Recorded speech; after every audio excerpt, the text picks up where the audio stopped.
2013년 1월 14일에 일본의 히로시마 구치소에서 한 죄수가 식판을 앞에 두고 조용히 식사를 하고 있었어요.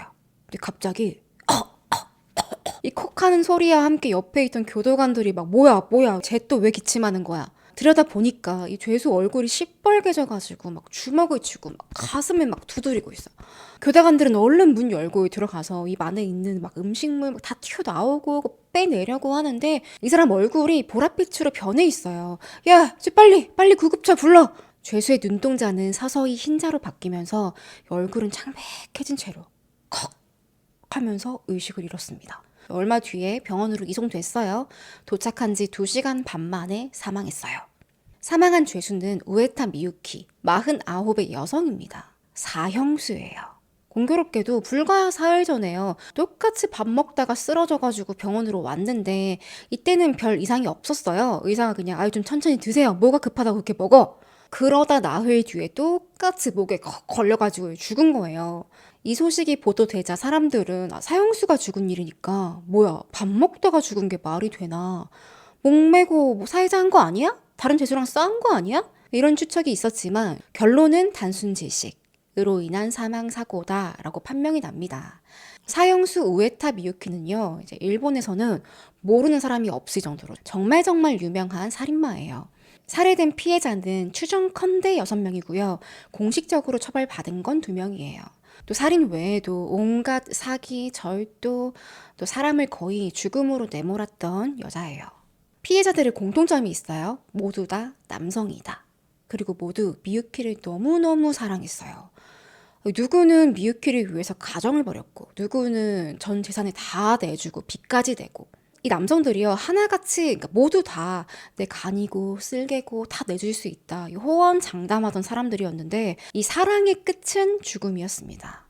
이쯤 돼서 궁금하실 거예요. 도대체 이 여자의 매력은 뭘까? 미유키의 모습입니다. 요즘 세상에 미의 기준이 정말 다양하다고 하지만 미유키는 우리가 생각하는 미인상과는 조금 거리가 멀죠. 또 큰 체격에 강한 인상. 하지만 이게 바로 미유키의 매력이었어요. 치명적인 매력. 일본에는 참 다양한 형태의 술집이 많죠. 보통 캬바쿠라, 걸즈바 이런 데는 아기자기하고 체격이 조금 작은 이미지를 가진 여성들이 많이 일을 해요. 하지만 그 반대편 어딘가에서는 데부센 스나쿠라는 일명 뚱녀바라고 불리는 곳이 있습니다. 오늘 방송엔 뚱녀바라는 실제 업종명이 등장을 합니다. 특정 외모를 비하하려는 의도는 전혀 없고요. 사건의 맥락을 설명하기 위해서 실제 번역된 표현임을 알려드립니다. 일본에선 데부, 뚱뚱한 사람이라는 속어인데요. 이들이 일하는 술집이 있어요. 실제로도 이런 풍만한 여성의 성적 취향을 가진 남성들이 꽤 많다고 해요. 그들을 위한 술집이 데부센, 뚱뚱한 여성을 좋아하는 스나쿠, 스낵바다. 여기서 일하는 여성들은 절대 나의 체형이 컴플렉스가 아니다. 자존감도 높아요. 일부러 발이랑 뱃살도 두드러지게 입으면 그걸 보고 남자들이 더 좋아해주니까 옆에서 노래 불러주고 술도 따라주고 자기 매력으로 무대를 장악하는 거죠. 스낵바에서. 우에타 미유키는 자기가 일하는 바에서 제일 바쁜 남자들 상대로 가장 지명을 많이 받는 1순위 호스트였습니다. 그리고 미유키를 사랑했던 손님들을 자기 좋다고 찾아온 건데 금전적인 목적으로 살인하고 사형수가 됐어요. 일본에서는 미유키가 뚱녀빠 에이스 연쇄살인범 요런 타이틀로 알려지면서 사람들 사이에서 엄청난 화제였거든요. 그래서 미유키 죽었을 때 컥 하고 죽었을 때 뭐 갑자기 죽어? 곧 밥 먹다가 질식사? 참 마지막 순간이 어쩜 그럴까 다들 이런 반응이었습니다. 미유키의 마지막 식사는요. 흰 쌀밥에 야끼소바, 계란구이, 햄, 감자 샐러드와 튀김, 스파게티였다고 합니다. 메뉴가 잘 나오는 것 같죠. 오늘 사건은 일본의 저널리스트 아오키 오사무가 발간한 유가토우 후타츠노 렌조쿠 후신시 직겐 직역하자면 등불 2개의 연속 의문사 라는 책을 바탕으로 준비했습니다. 그럼 오늘 이야기 시작해 볼게요. 2014년 어느 날 밤 10시경이었어요. 배경은 일본 도토리시고요. 어둠이 내려앉은 조용한 전철 차고지에서 오늘 운행을 마친 한 기관사가 차량을 점검하고 있었습니다. 이 기관사가 운행하던 차량은 슈퍼 이바나 9호라는 열차였는데요. 열차 이리저리 보는데 이게 뭐지? 검붉은 핏자국이 전철 앞에 막 튀어 있는 거예요. 노루라도 쳤나? 하지만 이 지역은 노루가 출몰하는 지역이 아니거든요. 이 쎄함을 느낀 기관사가 곧장 본부에 연락을 합니다. 전철 앞에 피가 튀었는데요. 와서 좀 확인 좀 해주세요. 얼마 뒤에 관계자들이 선로 여기저기 수색을 하는데요. 이때 한 남성의 시신이 발견됐어요. 42살 후루카와 치카사, 요미우리 신문사에서 일하는 기자였습니다. 후루카와 시신은 정말 끔찍했어요. 이 슈퍼 이나바호가 평소에 시속 100km까지 달리거든요. 시신은 완전 심하게 절단되어 있었고 그 주변에는 웬 종이 상자들이 찢겨져서 뒹굴고 있었습니다. 아마도 후루카와가 이렇게 온 몸에 종이박스로 이렇게 돌돌돌 감싸가지고 기차가 들어올 때 달려든 거예요. 무서우니까 앞을 안 보려고 했던 거겠죠. 그런데 수사팀이 이 찢어진 종이박스, 골판지들을 이렇게 하나하나 모아보니까 박스에 사인펜으로 휘갈겨 쓴 글이 적혀 있어요. 미유키를 만나 정말 좋았다. 그녀를 통해 진정한 사랑을 알게 되었다. 생을 마감하면서 쓴 문장이었습니다. 근데 경찰이 박스에 적힌 그 미유키라는 이름을 보자마자 미유키? 좀 익숙한데? 불과 몇 시간 전에요. 도토리시 경찰에 신고가 걸려왔어요. 방금 남편이랑 부부싸움을 했는데요. 남편이 집을 나갔어요. 신고자의 이름이 미유키였습니다. 우에타 미유키. 그러고 얼마 안 가서 그 남편이라고 했던 후루카와 시신이 발견된 거예요. 경찰은 아휴 참 이 남자 와이프랑 싸우고 그냥 홧김에 뛰어들었구만 이렇게 생각을 했거든요. 근데 피해자 와이프로 등록되어 있는 사람이 미유키가 아니에요. 아이들도 있고. 아니 분명 경찰에 제가 후루카와 와이프 미유키입니다. 남편이 집을 나갔어요. 이렇게 말했는데 법적으로는 미유키가 와이프가 아니라고? 그럼 미유키는 누굴까요? 우에타 미유키는 1974년 10월생이고요. 도토리현에 있는 다이에이초라는 작은 바닷가 마을에서 자랐어요.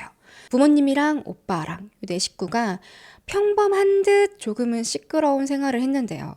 엄마가 성격이 좀 불같았대요. 반면에 아빠는 좀 조용조용한 편이었는데 미유키가 엄마 성격을 닮은 거예요. 근데 본인도 나 성격 더럽다 이렇게 인정하는 타입? 어릴 때 초등학교 졸업 문집에다가 성격 다혈질, 취미 날뛰는 것, 특기 배구, 좋아하는 것 편지. 그러니까 초딩 때부터 인지한 거죠. 내가 성격이 좀 불같다. 근데 성격만 들어오면 다행일 텐데 손버릇도 안 좋아서 어린 나이에 절도범이 됩니다. 옆에 이웃집 비면 몰래 기어들어가서 물건 훔치고 어쩔 땐 집문을 부수고 도둑질을 하고요. 이게 한두 번이 아니라 상습범이었어요. 그래서 마을에서 미움받는 존재였대요. 동네 엄마들도 야 미유키랑 놀지 마. 그런데 이 정도 되면 미유키가 왜 친구들 나랑 안 놀아주지? 저 친구 엄마는 왜 날 싫어하지? 애가 소심해질 법도 한데 반대로 더 당당했어요. 이러나 저러나 친구들하고 더 잘 어울리고 기죽는 거 전혀 없고요. 애들이 날 싫어해? 그러면 보자. 우리 학교에서 인기 제일 많은 애가 누구지? 걔를 내 편으로 만들지 뭐. 특히 예쁘고 인기 많은 애들에게 뭐 목걸이나 귀걸이 이런 거 주면서 친해지는 거예요. 그리고 아까 졸업 문집에 좋아하는 것 편지 쓰기죠. 친구들에게도 편지로 마음을 전하면서 아이들의 환심을 사기도 했습니다. 나중에 성인이 돼서는 이 편지로 남자들 마음을 스르륵 녹였어요. 그러다가 미유키가 성인이 되기 전에 아버지가 갑자기 돌아가셨고요. 오빠는 사고로 장애가 생겼어요. 이렇게 가세가 좀 기울면서 미유키는 고등학교를 자퇴하고 혼자 오사카로 갑니다. 거기서 몇 년 뒤에 자위대 출신 남성과 결혼도 하고요. 아이를 둘 낳았는데 잘 안 됐어요. 이혼하고 다시 고향 도토리현으로 돌아와요. 여기서 또 얼마 안 가서 재혼을 하는데요. 두 번째 남편 사이에서도 아이들이 둘이 있었습니다. 근데 또 이혼을 해요. 돌돌싱이 됩니다. 그렇게 아이가 내신 상태에서 싱글맘이 됐어요. 아이들에 대해서는 정확히 알려진 건 없는데요. 처음엔 위탁시설로 보냈는데 나중에는 미유키랑 같이 살았다고 합니다. 이 시기에 미유키는 친척이 운영하던 네부센스나쿠, 일명 뚱녀바에서 처음으로 일을 시작했어요. 도토리시에는 유흥가 야요이초가 있는데요. 근데 이 지역에서 유흥가에서 미유키에게 꼬리처럼 따라붙는 말이 있었어요. 당시 같이 일했던 호스티스가 인터뷰한 겁니다. 미유키는 말만 하면 준다더라. 손님들하고 아주 쉽게 막 금방금방 잠자리 하는 거예요. 원래 스낵바는 일본에서 스나쿠라고 하는데 성매매하는 곳이 아니거든요. 근데 이런 소문이 막 나니까 단골들 다 빠져버리고 결국엔 문을 닫았대요. 그리고 이때 일하다가 만난 남자가 바로 후루카와예요. 그 선로에 뛰어든 남자. 후루카와는 요미우리 신문사에서 꽤 잘 나가는 기자였습니다. 61년 9월생이고요. 2001년에 40살 때 처음 미유키를 만났는데 미유키랑은 13살 나이 차이가 나요. 근데 후루카와는 유부남에 아이도 둘이나 있어요. 그런데도 미유키를 만나자마자 막 블랙홀처럼 미유키에게 빠져든 거예요. 근데 그걸 같은 신문사 직원들이 바로 알아채요. 쟤 뭐 있는데? 왜냐면 원래 후루카와가 회사에서 일벌레로 유명했거든요. 맨날 야근하고 회사 집 막 이거밖에 몰랐는데 어느 날부턴가 눈에 띄게 이상해지더래요. 일단 그냥 사라집니다. 어디 밥 먹다가도 사라지고 담배 피다가 사라지고 화장실 다녀올게요 하고 사라지고 취재하고 오후 2시에 복귀하겠습니다 했는데 복귀 안 하고 동료가 전화하면 안 받고 신문사에 소문났어요. 아니 쟤 안 그랬는데 저 왜 저러는 거야? 야 그 여자 생겼잖아 여자. 뚱녀파에서 만난 여자래. 동료들이 다 알고 있었대요. 결국엔 회사의 상사 지국장님이 한번 불렀어요. 야 정신 차려라. 요즘 일도 똑바로 안 하고 너 와이프랑 애까지 있는데 뒷감당 어떻게 하려 그래. 나중에는 지국장이 미유키까지 부른 거예요. 직접 불러서 얘기해요. 너 유부남에게서 떨어져라. 근데 이걸 알고 후루카와가 지국장님이 뭔데 오지랖이세요. 전 이제 마누라도 애도 필요 없어요. 미유키짱 하나면 돼요. 지국장님은 저 정도로 빠진 거면 이 대화 안 된다. 포기해요. 나중에 공개됐는데 미유키랑 후루카와가 주고받은 편지가 있어요. 아이시테루, 미유키짱, 다이스키. 뭐 거의 중딩처럼 사랑을 나눴어요. 그러니까 동료들이 봤을 땐 기가 막힌 거예요. 아니 저 친구는 어쩌다가 돈도 잘 벌고 와이프 잘 만나고 자식들도 그렇게 아끼더니 왜? 도대체 왜 술집 여자한테 빠져가지고 인생 망가뜨리는 거야? 옆에서 어르고 달래고 하는데 설득이 될까요? 안 돼요. 후루카와는 그냥 개미지옥에 빠진 개미였습니다. 결국 2년 만에 와이프랑 애들 버리고 집을 나와요. 미유키랑 동거하면서 이혼 신청서를 냈어요. 그러다가 미유키가 임신을 합니다. 2004년 5월에요. 5번째 아이를 출산했어요. 근데 이 아이의 아빠가 후루카와다라는 건 밝혀진 게 없어요. 미유키는 항상 늘 다른 남자도 만나고 있었거든요. 여러 명. 그래서 친아빠에 대해서는 단정할 수 없다고 합니다. 이 시기부터 미유키가 돈을 요구하는 거예요. 아이가 병원에 입원했어. 생활비가 필요해. 월세가 밀렸어. 원래 후루카와는 한 1,000만 엔, 1억 원 정도를 현금으로 가지고 있었대요. 그걸 싸그리 미유키에게 갖다 바쳐요. 묻지도 않고 따지지도 않고. 그러다 부족하다고 돈 더 달라고 하니까 후루카와가 아니 신문사에서 기자 일은 안 하고요. 돈 꾸러 다닙니다. 다른 동료들, 위에 부지사님, 다른 신문사, 경쟁사의 신문 기자들, 심지어 취재하다가 공무원이나 의원들에게도 돈을 요구하기도 해요. 아니, 원래 그런 기자 아니었는데 후루카와가 어떤 기자로 유명하냐면요. 도토리현에 있는 공무원들 환경이 너무 나쁘다. 열악한 처우 개선해야 한다. 이런 목소리 낸 기자로 유명했거든요. 근데 노골적으로 돈을 요구하는 거예요. 나중에는 사채까지 쓴 건지 업자들이 찾아와요. 신문사에. 그렇게 동료들에게 빌린 돈만 1,000만 엔, 1억 엔이에요. 이제 후루카와는 고향 나가사키에 가서 아버지, 그 돈 좀 빌려주세요. 아버지는 이 아이 호로 자식아 어디 마누라랑 애들 버리고 딴 여자랑 살겠다고 도망가 놓고 내 돈까지 내놓으라고? 그래도 빌려주세요. 결국엔 아버지가 1,000만 엔, 1억 원을 마련을 했는데요. 넌 앞으로 내 자식이 아니다. 인연 끊자. 너가 지금 이 돈 가져가면 다신 널 보지 않을 거다. 후루카와는 그 돈 들고 쫄래쫄래 미유키에게 갑니다. 이런 생활을 하다가 후루카와가 빚에 허덕이다가 기차에 뛰어든 거예요. 후루카와 연봉이 한화로 1억 원이 넘어요. 당시 2003년도에 엄청 잘 번 거죠. 근데 어느 순간 거지가 돼 있는 거예요. 또 후루카와는 공식적으로 이혼을 안 했거든요. 가족이 있었지만 장례는 미유키가 맡아서 합니다. 또 후루카와 아버지에게도 이 소식이 갔는데 나는 그런 자식 둔 적 없습니다. 그러니까 혹시나 유가족이라면 진짜 우리 아들이 뛰어든 거 맞나? 왜 의심스러우면 부검이라도 할 수 있잖아요. 근데 가족들이 후루카와 다 모르는 척 했어요. 가족 버리고 도망갔다고. 그러게 왜 딴 여자 만나가지고 또 그 박스 조각에 있던 메시지 있죠. 미유키를 통해 진정한 사랑을 알게 됐다. 그 필체가 후루카와 것과 일치한다고 나오고요. 결국 경찰은 후루카와는 스스로 전철에 뛰어들었다. 결론 내고 종결시킵니다. 미유키의 두 번째 남자는 27살 후루타 시니치입니다. 직업은 큰 빌딩이나 공사 현장에서 일하는 경비원이었어요. 원래 시니치는 직업이 없었는데요. 미유키가 일하던 스낵바에 놀러 갔다가 만났는데 그때가 2001년입니다. 사망한 후루카와랑 만났던 시기랑 겹쳐요. 근데 조금 특이한 게 미유키가 후루카와는 내 남편이다, 내 연인이다 그렇게 생각하고 만났다면 시니치는요 거의 지 꼬봉으로 만들어요. 시니치에게 남동생이 있는데 히로유키, 가명입니다. 이 형제가 둘이서 미유키가 일하던 뚱녀바 그 호스티스들이랑 같이 놀았어요. 술도 마시고 노래도 부르고 하다가 어느 날 미유키가 야 니네들 우리 집에서 자고 가. 그렇게 미유키 집에 들어가서 못 나오고 살게 됐대요.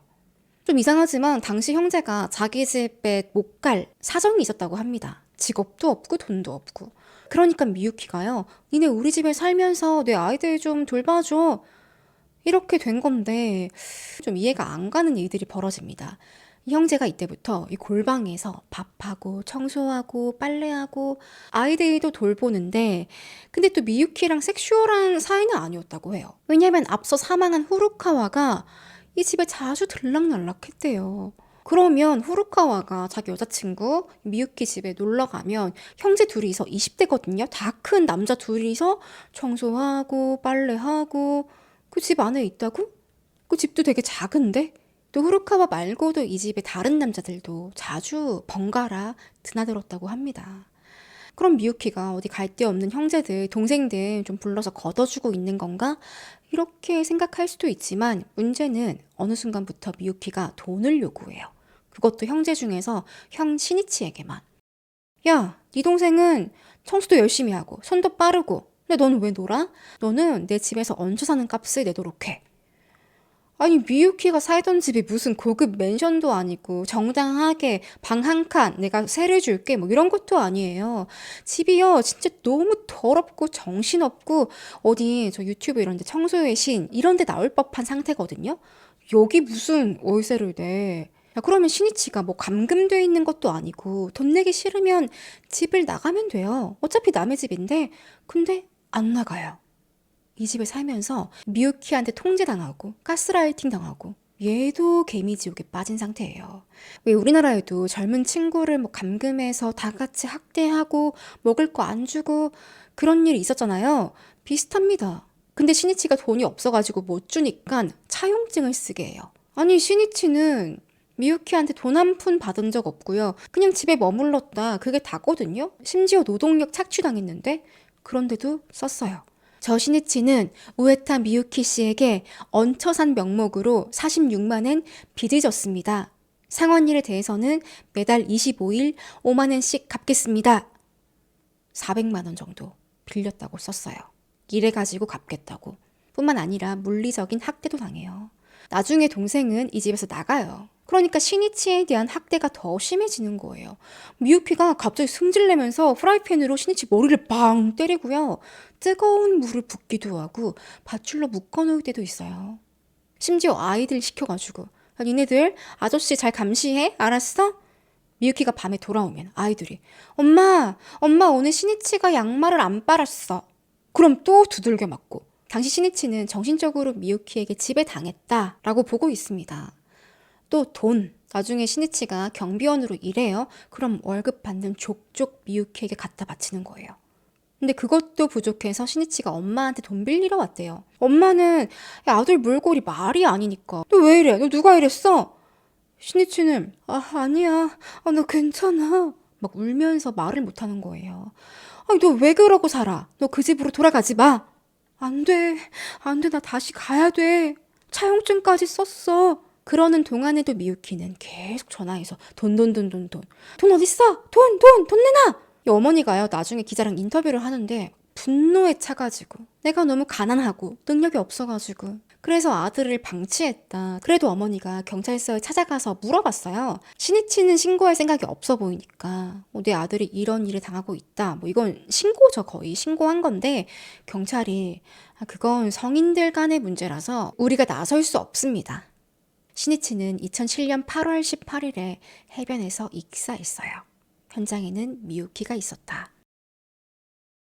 미유키랑 시니치랑 또 다른 지인들, 아이들까지 다 같이 조개 잡으러 도토리 사구의 해변으로 들어갔는데요. 미유키 말로는 시니치가 혼자 깊은 바다에 들어가서 빠졌다고 해요. 당시 구급대가 급하게 와서 병원으로 옮겨졌지만 9일 만에 병원에서 사망했습니다. 근데 시니치 어머니는요, 우리 아들은 물을 무서워합니다. 수영을 아예 할 줄 몰라요. 왜 깊은 바다에 들어가요? 그리고 그날은 밤새 경비를 하고 왔는데 낮에 자야 하는 시간인데 왜 바다에 가자고 불러요? 더 기가 막힌 게 시니치 장례식 부조금 있죠. 그거 싹 다 미유키가 챙겨왔어요. 어머니 여기 차용증 있죠? 제가 돈 다 가져갑니다. 결국 시니치는 사고사로 마무리됐어요.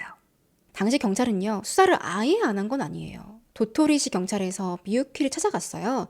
그녀가 일하는 야오이초의 스낵빅. 빅은 크다. 뚱몇바입니다. 후지타 이타루라는 40대 경찰관이었는데요. 계급은 일본에서 순사부장, 한국어로 치면 한 경사쯤 된다고 합니다. 근데 좀 잘생겼나 봐요. 너무너무 잘생겼다고, 윤사마 같다고 스낵바 안에서 난리가 났어요. 하지만 경찰관 놀라운 게 아니죠. 미유키 만나러 온 거예요. 수사하러. 그렇게 바로 미유키를 마주하는데 그 순간 운명처럼 호지타는 순식간에 또 미유키가 파놓은 개미지옥 구덩이에 홀라당 빠져들고 말았습니다. 호지타 이타로는요, 스낵바, 호스티스 이런 것과 전혀 인연이 없던 사람이에요. 할아버지가 교사였고요. 아버지도 경찰서에서 사무직으로 근무했어요. 어머니는 주부였고 나름 부유하고 안정된 가정이었단 말이에요. 사람들은 후지타 진짜 반듯하게 자랐다고 칭찬이 자자했어요. 또 후지타가요, 승진이 결코 빠른 편이 아니었어요. 오히려 느린 편. 어쩌면 줄 잘 잡아서 승진하고 싶어하는 그런 경찰도 아니었고 자기 맡은 바 업무 다 한다. 직업의식이 있는 사람으로 평가합니다.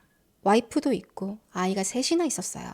하지만 미유키를 만나고 갑자기 뭔가 이렇게 홀린 건지 가정까지 버리고 돈까지 갖다 바쳐요.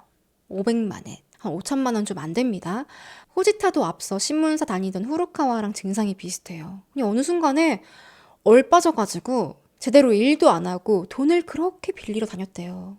결국에는 경찰서에 소문 다 나고 동료들한테 하도 돈 빌려달라고 하니까 그래서 어느 날 위에 상사가 불러서 야단쳤습니다. 너 지금 뭐 하는 거냐? 여자랑 돈 문제 있는 거 아니야? 도대체 얼마를 준 거야? 어제 월급날인데? 너 그 돈 어딨어? 호지타는 그 월급도 다 줬는데요. 이날 호지타가 상사에게 심하게 질책을 받는데요. 다음날 사망한 채 발견됐어요. 스스로 목숨을 끊었다. 여기에 대해서는 논란이 좀 있습니다. 도토리현 경찰은 처음에 후지타가 경찰서 안에서 스스로 죽었다 발표했거든요. 근데 발표를 바꿔요. 후지타가 집 근처 야산에서 목을 메고 사망했다. 그래서 아사히 신문에서 정정 보도까지 돼요. 경찰은 뭐라고 주장했냐면 당시 2008년 2월이에요. 이날 눈이 많이 내렸는데 후지타가 발견된 그 숲에 그 나무로 가는 길에 사람 발자국이 하나밖에 없었다. 그래서 살자로 수사를 종결시킵니다. 부검도 안 하고 가족들에게도 이렇게 죽었습니다 하고 끝. 그래서 혹시 경찰이 뭔가 숨기는 거 아닌가? 이런 의혹도 있긴 해요. 지금까지 3명이 사망했어요. 그리고 모두 스스로 목숨을 끊은 것으로 사건이 종결됐습니다. 피해자들의 공통점은 다 미유키랑 가까이 지내던 사람들이에요. 그리고 돈이 오갔다. 미유키 사건은요, 4번째 피해자 때문에 수면 위로 올라왔어요. 2009년 4월 4일이었습니다. 오후 2시 반쯤에 도토리현의 한 해안가에서 이상한 차량이 있다 신고가 접수돼요. 경찰 가보니까 다이아스라는 브랜드의 미라 작은 승용차입니다. 여긴 해안인데요. 이 자동차 바퀴가 앞바퀴 2개가 모래에 푹 파묻혀 있어요. 이건 딱 봐도 사고가 났는데 운전자가 차를 버리고 갔나? 경찰은 차량 조회해보니까 47살의 남성 야베 카즈미로 나옵니다. 근데 운전자는 없어요. 그리고 차가 발견된 지 닷새 뒤인 4월 11일에 이 차에서 数킬로미터 떨어진 연안에서 야배가 발견됩니다. 익사한 시신으로. 어부가 조업하러 가다가 배 타고 가는데 저기 멀리 허연 게 둥둥 떠 있는 거예요. 야배였어요. 실오라기 하나 안 걸친 채 발견됐어요. 경찰은 나체 시신이니까 뭔가 수상하잖아요. 부검도 하거든요. 수면 유도제 성분이 나옵니다. 익사한 시신 중에 간혹 나체로 발견되는 경우가 있다고 해요. 사람이 물속에 빠지면 체온이 확 떨어지면서 오히려 더위를 느낀다더라고요. 그럼 자기 옷을 확 벗는 경우가 있대요. 그래서 나체로 발견된 게 이상하지 않을 수도 있어요. 하지만 수면 유도제? 이건 수상하다. 당시 야베가 만나고 있던 여성은 스낵바에서 만난 미유키였습니다. 야베 역시 미유키한테 막 해벌레 해가지고 빠졌던 거예요. 그러면 도대체 미유키의 매력이 뭘까요? 남자들은요, 미유키를 만나고 있으면 내가 힐링하고 있구나, 치유받고 있구나 이런 걸 느꼈다고 합니다. 아니 이 정도면 뚱녀바에서 일할 게 아니라 어디 저기 연애 코칭, 헤어진 연인과 재회하는 법 뭐 이런 강의하는 게 낫지 않을까요? 미유키가 미녀도 아니고 재력가도 아니고 아이가 5이나 있는 미유키에게 왜 다들 이렇게 환장하는 거냐? 그녀의 매력은 뭘까? 자, 미유키가 남자를 꼬시는 방법을 알려드릴게요. 첫 번째, 타겟을 정확하게 잘 정해라. 미유키가요, 어릴 때부터 눈치도 빨라가지고 사람을 한번 만나면 이 사람이 무슨 생각하는지 이렇게 싹 꿰뚫어보는 무당 같은 능력이 있었어요. 쟤는 지금 외로워. 쟤는 지금 감정적으로 공허해. 저 남자는 내가 지금 가서 요즘 많이 힘들지? 이 말 한마디 하면 바로 울겠다. 이런 걸 빨리 파악했대요. 그래서 어릴 때 같은 반 친구들도 이른바 파시리, 꼬봉을 지정해두고 빵 셔틀 같은 거 시키는 거예요. 사람을 잘 부린 줄 알았다고 합니다. 남자도 아무나 안 건드려요. 마음이 좀 싱숭생숭한, 외로운, 자존감 낮아져 있는. 그래서 나한테 잘 넘어올 것 같은 남자에게만 접근을 하는 거예요. 앞서 기자 하루카와랑 경찰 후지타도 와이프랑 사이가 별로 안 좋았대요. 그 틈을 비집고 나에게 와라. 두 번째는 당근과 채찍을 줘라. 미유키가요, 남자를 이렇게 기본적으로 우쭈쭈 하면서 칭찬해주고 높여주는 걸 되게 잘합니다. 특히 남들 앞에서. 남자친구랑 밖으로 나가요. 가서 회사 사람들이나 어디 친구를 만났어. 그럼 미유키가 우리 집 양반이 신세 많이 지고 있습니다. 깍듯하게 인사하고. 명절에 남자가 회사 상사 집에 인사하러 간다. 그러면 안 왔다? 안 왔다 지금 빈손으로 가는 거 보니까 다메 선물도 하나 챙겨주고. 주말에 남자친구가 나 후배랑 저기 술 좀 마시고 올게. 쪼또 마떼! 더죠? 2만원, 3만원 이렇게 주머니에 넣어주는 거예요. 여기에 남자들이 그냥 넘어가요. 근데 그 돈은 원래 남자 돈 아니었나? 그 옆에서 이렇게 싹싹하게 하니까 내 돈이었나 싶을 정도로 이렇게 홀라당 넘어가는 거겠지. 또 편지 공세. 미유키 특기가 편지 쓰기죠. 편지를 너무 잘 써요. 감성적이고 문학적으로. 제가 이 뚱녀바에서 일할 수 있는 건 정말 행운이에요. 여기서 당신과 만날 수 있었으니까요. 당신과 함께 영원히 함께하고 싶어요. 다이스키. 그리고 또 하나 되게 적극적이다. 쉽게 준다. 어떤 70대 손님이 스낵바에 놀러와서 내 어깨가 왜 이렇게 결리지? 아래 요시꾼 와타시가 파스 붙여주겠습니다. 차로 데려가더니 그 길로 호텔로 갔다. 화끈해요.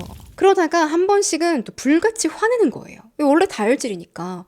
그럼 남자들이 깨갱하고 이게 반복되면서 알 수 없는 미유키의 블랙홀로 빠져들어갑니다. 세 번째, 미유키의 비법, 부성애를 이용해라. 미유키가 아이들을 5이나 키우고 있었거든요.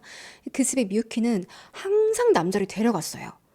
그러니까 피해자들이나 그 미유키를 지금까지 만났다 하는 사람들 다 인터뷰해보면 그 집에 갔었대요. 가면 얘들아 엄마가 아빠 데려왔어.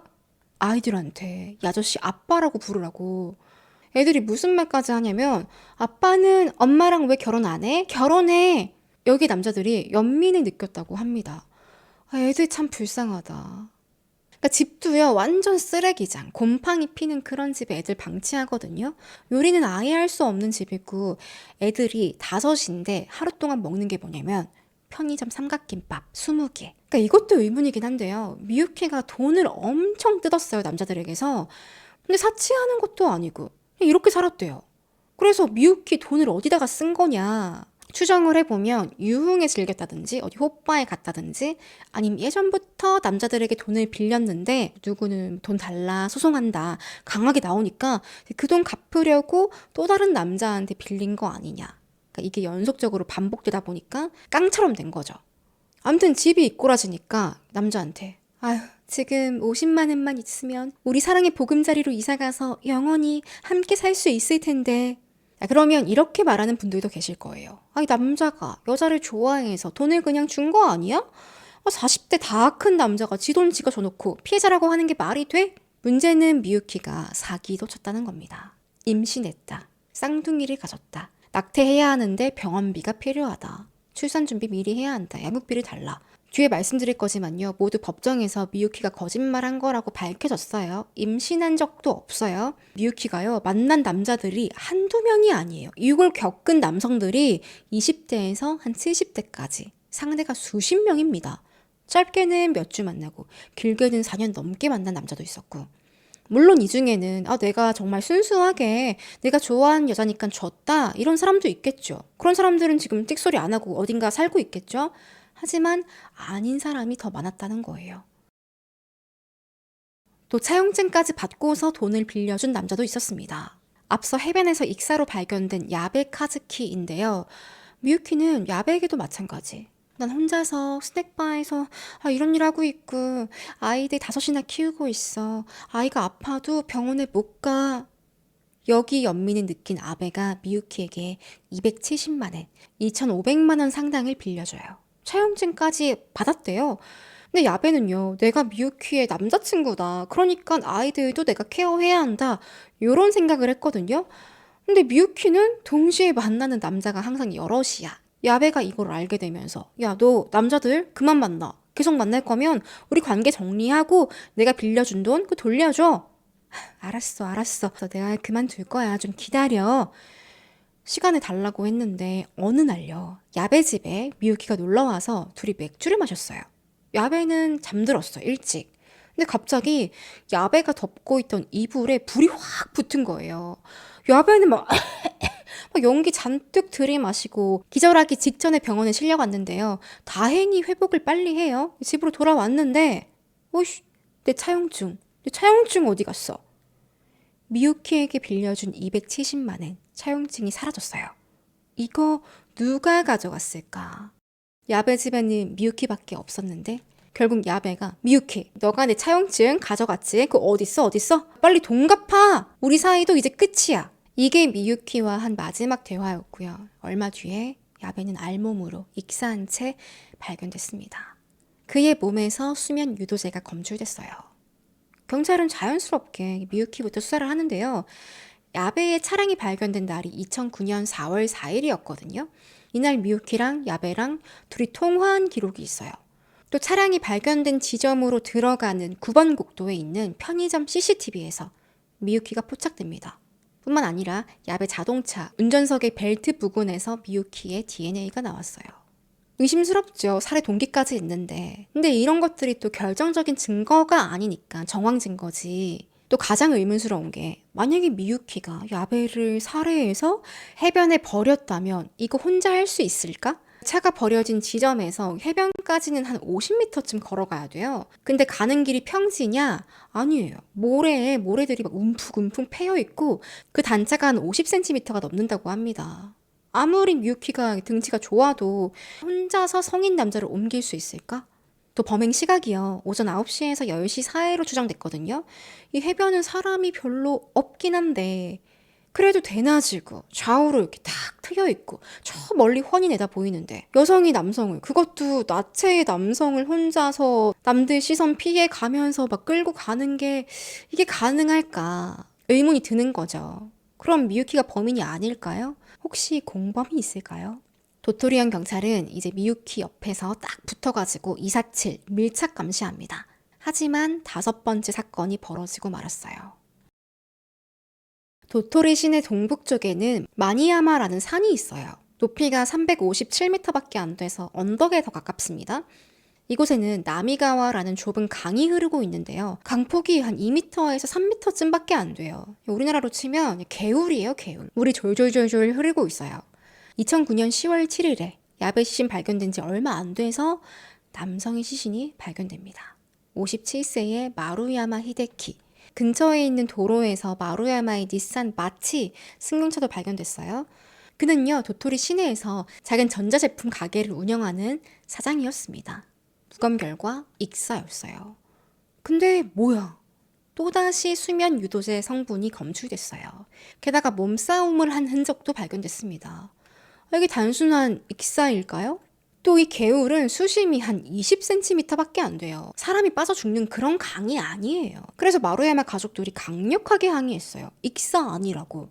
그런데 마루야마가 미유키를 만났네. 근데 그 둘의 관계는요, 지난 다른 남성들, 깊게 사귀고 섹슈얼한 관계도 하고 돈도 빌려주고 그런 관계가 아닙니다. 당시 마루야마는 동거하는 여성이 따로 있었거든요. 그렇다고 경비원 시니치처럼 노예 취급당한 것도 아니에요. 미유키랑 마루야마는 그냥 가게 손님이랑 사장, 그 이상 이하도 아니었어요. 하지만 미유키는 외상 잘하는 손님이었다. 마루야마는요, 동네에서 인심 좋기로 소문난 사장님이었어요. 손님이 오래된 가전, 냉장고 고장났다 연락 오면 수리 기사도 아닌데 그냥 하나 새거 슬쩍 팔아도 모를 텐데 손님 집에 가서 고쳐주고 그랬대요. 그러던 2009년 8월 18일부터 약 2주 동안 미유키가 총 5차례 마루야마의 상점에 방문을 합니다. 혼자 간 건 아니고요. 안도 요시미라는 46세 남성이랑 같이 왔어요. 둘이 동거하는 사이였어요, 이 시기에. 미유키랑 안도는 사장님, 우리가 돈 곧 생기니까 금방 갚을게요. 아이들이 많아서 살림이 어려워요. 일단 저기 이거랑 저거 배송해 주시고요. 마루야마는 믿고서 외상을 해줍니다. 나도 아이들 키우는 아빠인데 그 생각을 많이 했대요. 그것도 무려 120만 엔어치, 1200만 원 정도. 그러니까 웬만한 가전제품은 다 가져갔어요. TV, 세탁기, 냉장고, DVD 등등등. 근데 미유키가 살던 집이 이제 계속 얘기하지만 그냥 쓰레기장이에요. 이런 큰 가전 둘 자리가 없단 말이에요. 여기서 무슨 DVD를 봐요. 천장에 달아둘 거야? 아니나 다를까 미유키랑 동거남 안도는 당근마켓 같은데 가전을 팔아버립니다. 현금 챙기고. 둘이 쿵짝쿵 해가지고 사기를 친 건데 마루야마한테는 사장님 금방 드릴게요. 내일 됩니다. 내일. 다음 주까지는 진짜 돼요. 차일피일 미루다가 한 달이 지났어요. 마루야마는 계속 얘기했죠. 돈 달라, 돈 좀 달라. 그러다 2009년 10월 6일에 마루야마가 동거녀에게 나 수금 받으러 갔다 올게. 나갔다가 개울에서 사망했어요. 마루야마 휴대폰 기록 보니까 마지막으로 미유키랑 통화했고 내비게이션 목적지, 미유키가 사는 집이었습니다. 또 마루야마가 발견된 개울가는요, 미유키에게 익숙한 곳이래요. 요 근처에 산채 요리점이 있는데 미유키가 아이들하고 자주 와서 거기서 코스 요리 먹었다고 합니다. 식당 직원이 기억하기를 그 손님 알죠. 애들하고 점심때 자주 왔는데 항상 제일 비싼 코스로 시켰어요. 세탁기 당근한 돈으로 먹지 않았을까? 이렇게 경찰이 봤을 때 어딘가 미유키가 수상해 보여요. 하지만 이번에도 지난번 야베 사건과 똑같은 문제에 부딪힙니다. 시신이 발견된 개울로 내려가려면 좀 걸어가야 돼요. 평범한 도로가 아니에요. 개울가에 있는 산길? 한 1m 정도 굴곡이 있는데 여길 미유키가 혼자서 자기보다 키가 20cm는 더 큰 사람을 운반했다고? 그럼 다시 공범이 있지 않을까? 혹시 동거남 안도? 의심이 가죠. 그리고 분명 해변에서 발견된 야베 사망하고 나서 247 미유키를 감시했는데 왜 얼마 안 가서 이런 일이 벌어졌을까? 경찰은 이 둘이 가전 상점에 외상하고 다닌 것도 왜 몰랐을까요? 감시가 소홀했다고 합니다. 마침 마루야마의 사망 추정일에는요, 미유키를 아예 감시하지도 않았고요. 동거남 안도 행적을 포착하긴 하는데 마이야마, 그 시신 발견된 산에서 하산하면 만날 수 있는 슈퍼마켓에 안도가 그 슈퍼마켓에 그날 갔어요. 그래서 경찰은 안도 의심스럽긴 한데 결정적인 증거가 없네. 그리고 끝이 아닙니다. 마루야마가 의문사한 지 불과 20일 만에요. 또 미유키 주변에 있던 남자가 한 명 더 사망했어요. 미유키의 옆집에 살던 58세 남성 다구치 카즈미. 6번째입니다. 이게 더 이상 우연일 수가 없어요. 이거 뭐 공식 아닌가? 만나면 죽는다. 다구치는요, 혼자 외롭게 살던 남성이었어요. 가족도 없고 친척도 없고 어디 러브호텔에서 청소 일을 했는데 뇌경색으로 쓰러지면서 그마저도 못하고 보조금 받으면서 힘들게 살고 있었습니다. 그런데도 늘 옆집에 이 미유키 아이들이 좀 방치되어 있는 게 불쌍해 보였대요. 그래서 미유키가 부탁하면 그 밤에 애들 봐줄 때도 있었고 아이들이 지, 하라벙 이렇게 부는 거예요. 다구치가 낚시 가면 거기도 따라가고 아이들이 다구치 집에 놀러 갈 때도 있었고 좀 가까운 사이였다고 해요. 심지어 다구치가 미유키 집 열쇠도 들고 있었대요. 혹시 급한 일 있으면 들어가라고. 그러다가 2010년 10월 26일에 다구치가 집에 있다가 점점 몸 상태가 안 좋아지더니 한 아침 6시 반에 픽 하고 쓰러진 거예요. 구급대가 도착했을 땐 집 안에 미유키랑 동거남 안도가 야마구치를 돌보고 있었어요. 급하게 병원으로 이동을 하는데 이때요 미유키랑 뭐 동거남이랑 다른 이웃도 한 2명 같이 가거든요. 근데 병원에 도착하자마자 미유키가 이웃집 사람에게 아휴 저 불쌍한 사람 장례라도 치르려면 돈이 있어야 할 텐데 그 유골함 사야 할 거 아니야. 그 50만 엔만 빌려줘. 한 500만 원 정도 장례비 달라고. 근데 이웃은 뭔 소리야? 다구치 죽었어? 아직 안 죽었어. 그래 돈 좀 빌려줘. 저 사람 입원도 시키고 밀린 월세도 대신 내줘야 할 거 아니야. 막 울더래요. 이웃은 어이가 없어가지고 그 눈물도 안 나는데 소리만 내는 거 있죠. 그리고 사람이 안 죽었는데 왜 다구치가 죽을 거라고 가정하는 거지? 결국에 이웃은요 10만 원 줬어요. 한 100만 원 정도. 이거 갚았을까요? 안 갚습니다. 결국 다구치 사망했어요. 부검 결과 그의 몸에서 수면제가 검출됐어요. 근데 다구치가 원래도 지병이 있었거든요. 그래서 이 수면제랑 그의 사망이랑은 또 연관을 지을 수가 없는 거예요. 그리고 다구치 사망한 지 일주일 뒤인 2009년 11월 2일 미유키는 처음으로 도토리현 경찰에 체포됩니다. 혐의가 뭘까요? 살인, 과실치사, 살자 방조일까요? 아니었어요. 사기와 주거 침입, 절도 혐의였습니다. 밤에 자기 동거남 안도랑 같이 빈집 털다가 체포됐어요.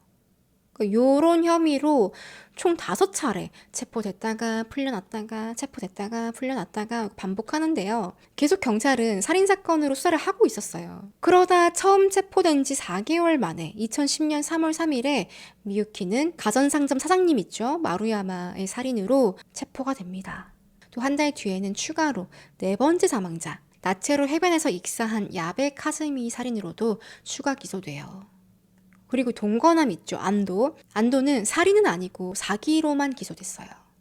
대표적인 혐의가 중고차깡. 안도가 원래 직업이 차 딜러였거든요. 어떤 사기를 치냐면 중고차를 대출로 사요. 근데 이 차는 다른 데 팔아. 현금 챙기고요. 대출금은 안 갚는 거예요. 이걸 승용차로도 하고 농기계 있죠. 트랙터, 이양기 이런 걸로도 여러 차례 반복합니다. 이거 미유키랑 같이 공모했어요. 미유키가 안도를 2008년도에 만났는데요. 그 전에 안도 되게 잘 나가던 자동차 딜러였다고 해요. 아내랑 2딸도 있고 부모님도 모시고 같이 살고 있었는데 사람 참 멀쩡해 보였다고 합니다. 둘이 어떻게 알게 됐냐면 미유키가 일하던 스낵바 사장 마마가 안도한테 차를 샀어요. 그러면서 마마는 언제 한번 우리 술집 놀러와. 이후에 진짜 안도가 스낵바에 가면서 미유키를 만난 거예요. 근데 되게 좀 어이없는 사건도 있는데요. 얼마 뒤에, 그러니까 만나고 나서 얼마 뒤에 마마 집에 도둑이 든 거예요. 마마는 도토리 시내 주택에 사는데 밤에 누가 들어와서 지갑을 훔쳐갔다. 경찰에 신고했어요. 근데 이거 알고 보니까 미유키랑 안도 짓이에요. 마마는 이거 알고 막 어이가 없어가지고 걔네가 내 지갑을 가져가? 안도는 사기 절도 혐의로 징역 3년 6개월 구형받았어요. 하지만 안도가 미유키랑 살인을 공모했냐? 거기에 대해서는 혐의가 없다고 나왔어요. 되게 의심스러웠거든요. 왜냐면 미유키 혼자 살인을 했다고 하기엔 조금 물리적으로 말이 안 되는 것들이 있으니까. 근데 결과는 어쨌든 안도는 혐의가 없다고 나왔습니다. 자, 문제는 미유키의 살인 혐의예요. 이거 증거가 너무 애매한 거예요. 특히 극단적인 선택으로 사망한 2명 있죠. 열차에 뛰어든 기자, 나무에서 죽었던 경찰관. 자, 이들은 미유키가 극단적으로 이렇게 죽음으로 내몰았을 가능성은 있지만 살인을 했냐? 그건 또 아니거든요. 증거도 없고. 경찰은 혹시 우리가 놓친 게 없나 해서 수사를 철저하게 하는데요. 결국에는 2건의 혐의로만 기소가 됐어요.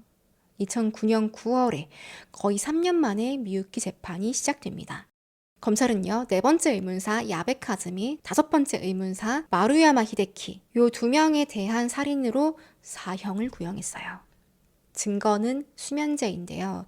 미유키가 자기 알던 지인에게서 수면제를 받아오고 있었어요. 처음에는 그냥 하나에 두 알고 뭐야? 나 좀 먹어보자. 이렇게 받다가 어느 순간에 그 지인 집에 몰래 들어가서 수면제를 훔친 거예요. 근데 그 성분이랑 피해자들 몸에서 발견된 수면제 성분이랑 동일했다. 이게 증거였습니다. 근데 좀 약하긴 하죠. 또 사건 현장은 해변, 개울, 여자 혼자서 시신을 옮기기 어려운 장소인데 이거 미유키 단독 범행으로 보는 게 맞나? 검찰은요, 증거가 너무 부족하니까 어떤 식으로 나오냐면 그동안 미유키가 얼마나 잔혹하게 사람을 통제했는지 그 과정을 설명합니다. 대표적으로 사기 공범 안도예요.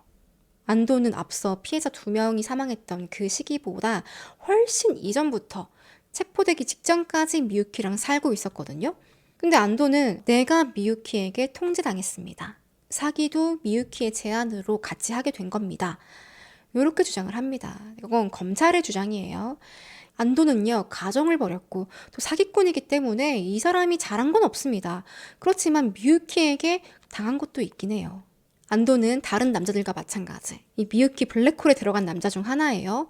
그런데 어느 날 미유키가 나 임신했어. 새쌍둥이래. 안도는 분명 미유키가 피임약을 먹고 있다고 들었대요. 이미 애가 5이라서 또 임신하면 임신 중독 올 수 있다고 그래서 피임약 먹고 있다고 했는데 갑자기 임신이 됐대요. 안도는 그래도 어쩌지? 그럼 키워야 하는데 자기 처자식 버리고 미유키랑 새쌍둥이를 낳겠다 결심했어요. 이때부터 미유키가 말하기를 병원에 가면 새쌍둥이니까 뭐든지 3배로 든다. 돈 달라고 하는 거예요. 물론 쌍둥이면 병원비가 더 많이 나온다고 합니다. 근데 그건 진짜 임신했을 때의 이야기죠. 안도는 돈을 다 주는데도 늘 부족하대요. 미유키는 당신 그 생명보험 있다고 하지 않았어? 그거 해약하자. 이런 식으로 돈을 다 줬는데 더 이상 돈 나올 구멍이 안 나오니까 같이 자동차 사기도 치고 마마 지갑도 털고 그리고 이 시기에 미유키가 아니 이렇게 쌍둥이 낳으면 뭐해 돈도 없는데 같이 살 집도 없는데 그냥 죽어버리자 살자 시도하고 여러 번 그런데 웃긴 건 안도는요 단 한 번도 미유키가 살자 시도해서 이렇게 병원으로 실려간 걸 본 적이 없어요. 그럼 어떻게 알았을까? 어느 날 미유키 여동생이 전화가 오더래요. 저기 안도 형부 저 미유키 동생 아캠인데요. 그 언니가 병원에 입원해서 언니 사는 게 힘들다고 쌍둥이도 낙태할 거라고 하는데 이게 어쩝니까 이거. 아니 언니가요 형부 걱정하니까 말하지 말라고 했는데 그래도 알고 계셔야 한다 아닙니까. 모르는 척 하세요. 바로 오사카에 살고 있는 미유키의 여동생 아케미였습니다. 아케미가 전달해준 거예요. 미유키짱이 죽어? 낙태? 이 불쌍한 것. 나한테 말도 못하고 미안해 미유키짱. 역시 돈을 마련해야겠어. 사기쳐가지고 또 돈 주고. 이런 식으로 동생 아케미에게서 가명입니다. 전화가 여러 번 왔대요. 근데 미유키는 여동생이 없어요. 오빠밖에 없는데 이거 미유키가 직접 오사카 사투리 흉내내가지고 전화한 거예요. 심지어 안도는 아케미랑 이제 만나기로 한 적도 있대요. 제가 내일 언니 집에 잠시 들릴게요. 우리 그때 봐요. 네. 다음날 안도가 집에 갔더니 없어. 안 왔는데 아이들이요. 아빠, 방금 오사카 이모 왔다 갔는데. 나중에 드러나지만 이거 미유키가 애들한테 시킨 거예요. 거짓말하라고. 안도 아빠 오면 안도 아빠 다른 아빠 아니고 꼭 안도 아빠야. 안도 아빠 오면 이모 왔다고 얘기해. 알았지 얘들아? 전화는 미유키가 했어요. 자기가 동생 흉내내면서 사투리로. 왜 이렇게 했을까요? 왜 직접적으로 막 살자 소동 안 버리고 이런 식으로 이렇게 한번 받고 들어갔을까? 이렇게 해야지 안도가 더 연민을 잘 느낄 거라고 생각한 거래요. 아주 치밀하죠. 겉으로 미유키는 안짱 오늘 몸이 안 좋네 걱정 말아요 와타시와 다이제부요 안도는 저 착한 미유키 나한테 말도 못하고 미안해 미유키. 자, 그러면 새쌍둥이의 실체는 있는 걸까요? 없어요. 거짓말이에요. 그러니까 진짜 안도도 정말 모질인 게 임신 8개월이 됐는데 배가 안 불러오더래요. 새쌍둥이인데 진짜 커야 정상 아니에요? 안도는 그냥 그런 줄 알았대요. 출산 날만 기다리고 있는데 갑자기 미유키가 역시 안 되겠어. 나 낙태할 거야. 내 동생 간호사인데 요즘엔 약이 좋아서 꾸준히 알약 먹으면 아이가 점점 작아지고 결국엔 사라진대. 그 약을 먹고 있어. 그렇게 한 달 뒤에 결국 아기가 콩만해지더라. 사라졌다. 아니 8개월이었던 아기가 이거 법정에서 증언하거든요. 안도가 직접 나와서 방청객들이 막 웃었대요. 저런 걸로 그러니까 안도는 미유키 체포될 때까지 철떡같이 믿고 있었대요. 안도는 결정적인 증언도 해요. 해변에서 야베가 사망한 것으로 추정된 날 미유키가 안도에게 전화를 걸었어요. 당신 여기 호그에초 해안인데 빨리 달려와. 그 안도 차 타고 갔더니 미유키가요. 온몸이 흠뻑 젖어가지고 야베가 사라졌어. 내가 엄청 찾았는데 없어. 물에 빠진 건 아니겠지? 그 모습을 직접 봤다고 합니다. 안도가. 옷이 다 젖어 있으니까 호텔로 가서 씻고 새 옷으로 갈아입었대요. 그때 안도가 케미소를 한 개 사주기도 했다고. 근데 경찰에 야베 실종 신고를 하거나 그러진 않았어요. 미유키랑 안도 둘 다. 검찰은 이때 미유키가 야베에게 수면제를 먹이고 바다에 빠뜨리고 나서 안도를 부른 거다. 또 기소된 사건은 아니지만 미유키 옆집 살던 아저씨 있죠. 다구치 카즈미에 대해서 증언한 사람도 있어요. 다구치가 사망하기 전에 그 집에 익명의 남성이 있었는데 그날 미유키가 다구치에게 어떤 약을 주더라. 다량의 알약이었는데 평소에 다구치가 먹던 약은 캡슐이었는데 저건 좀 생긴 게 다르네? 쳐다봤대요. 그 양도 되게 많았대요. 이거 먹고 다음날 다구치가 병원으로 실려가서 사망했습니다. 당시 미유키는요, 병원에서 그 조용히 익명의 남자 옆에 오더니 내가 어제 약 먹인 거 경찰한테 말하지 마. 경찰이 물어봐도 모른다고 해? 요걸 증언을 했어요. 근데 다구치 사인은요, 의문사였거든요. 분명히 수면제가 나오긴 했는데 원래 지병이 있었기 때문에 또 수면제와 사망과는 인과관계가 명확하지 않았기 때문에 의문사로 넘어갔지만 검찰은 미유키가 먹인 약 때문에 죽었다 라고 주장을 합니다. 하지만 다구치의 사망은 기소된 건이 아니었어요. 미유키는요, 법정에서 묵비권을 주장해요. 변호인만 발언을 하는데 변호인이 뭐라고 하냐? 범인은 미유키가 아니라 안도라고 주장합니다. 안도가 진짜 범인이다. 야베 죽던 날 안도랑 같이 그 해변으로 갔고요. 나는 옷이 물에 젖지 않았고 어느 순간 야베가 눈에 안 보이길래 안도에게 야베가 어디 갔지? 안 보인다 얘기하니까 안도가요. 내가 좀 찾아볼게 하고 한 20분 정도 사라졌대요. 그 뒤에 안도는 바지가 허벅지까지 흠뻑 젖은 채로 돌아오더라. 그리고 안도가 사망한 야베가 입고 있던 옷 물에 젖은 거예요. 그거랑 삽을 버리는 걸 봤다. 요렇게 증언을 합니다. 변호인을 통해서. 그리고 5번째 피해자 가전상점 사장님 마루야마는 마루야마 시신 발견된 그 산 밑에 그 산 아래에서 슈퍼마켓에서 안도가 있었다는 걸 경찰들이 확인하지 않았냐. 결국에는 피해자 둘을 마지막으로 만난 건 안도다. 미유키가 아니다. 라고 주장을 합니다. 근데 이게 잘 받아들여지지 않았어요. 왜냐하면 무엇보다 미유키가 그동안 거짓말한 게 너무 많아가지고 미유키의 증언을 신뢰할 수가 없는 거예요. 결과는 어떻게 됐을까요? 2012년 12월 4일 미유키는 사기 13건, 주거 침입 절도 1건, 강도 살인 2건으로 사형을 선고받았습니다. 판사는요, 미유키의 범행 동기가 돈이고 피해자들을 더 이상 필요 없어? 없애버린 게 상당히 냉혹하고 이기적인 범행이라고 판단했어요. 또 시간차를 두고 살인을 연속적으로 저질렀고 미유키가 범행에 대해서 부인하고 반성하지 않는다. 피해자에 대한 사과도 없다. 피고에겐 다른 선택지가 없으면 극형이 불가피하다. 고 결론을 내립니다. 그러고 1년 만에 깜빵에서 밥 먹다가 콕 하고 죽은 거예요. 대중들의 반응은요, 잘 죽었다. 어차피 사형인데 혈세 아끼고 잘 됐지 뭐. 피해자들도 질식사했는데 너도 질식사로 죽었구나. 다들 조롱하는 분위기였습니다. 이 사건을 두고요, 미유키가 진짜 살인범일까? 혼자서 죽였을까? 안도가 공범은 아닐까? 의문을 가진 사람들도 있어요. 그렇지만 미유키라는 사람만을 봤을 때 이 여자가 거짓말로 남성들에게 사기친 것에 대해서는 변명의 여지가 없습니다. 살자 한다고 협박하고 임신했다 거짓말하고 아이들에게도 거짓말을 시키고 없는 여동생 만들어서 불쌍한 언니 만들고 이게 다 돈 때문이었거든요. 그래서 일본에서는 좀 동정 여론이 별로 없는 것 같아요. 그리고 흥미로운 게 제가 리서치하는데 참고한 책에서 미유키에게 그동안 금전적으로 정신적으로 피해를 입었던 피해자들이 많이 나오거든요. 인터뷰를 하는데 그들의 심리 상태를 쭉 설명하는데요. 아, 이게 범죄를 저지를 때 사람을 통제하고 소유하고 정말 아무 말도 찍소리도 못하게 만들어 버리는 방법이구나 싶을 정도로 그 단계가 있어요. 그러니까 처음에 피해자들은 미유키에게 연민을 느꼈습니다. 아, 불쌍한 여자다. 외롭고 안정되지 못하고 그러다가 애착으로 넘어가요. 야, 따뜻한 말 한마디, 편지에 녹아버리는 거지. 그 다음은 파멸. 미유키가 너무 좋아서 자기 처자식도 버리고 빚도 지고 직장에서 불륜남이다 손가락질 받고 직장도 잘릴 위기였다가 결국에는 미유키에게 버림받아요. 다른 남자가 있네? 내가 전부 아니었어? 임신한 게 거짓말이었어? 새쌍둥이 그거 아니야? 마지막은 자책입니다. 내 잘못이다. 속은 것도 내 잘못이야. 죄책감 느끼고 자존감이 한없이 떨어졌다. 특히 사망한 신문기자랑 경찰관이 이런 감정에서 극단적인 선택을 하지 않았을까라는 의견이 있어요. 미유키를 지옥에서 온 큐피트다 라고 비유하기도 하더라고요.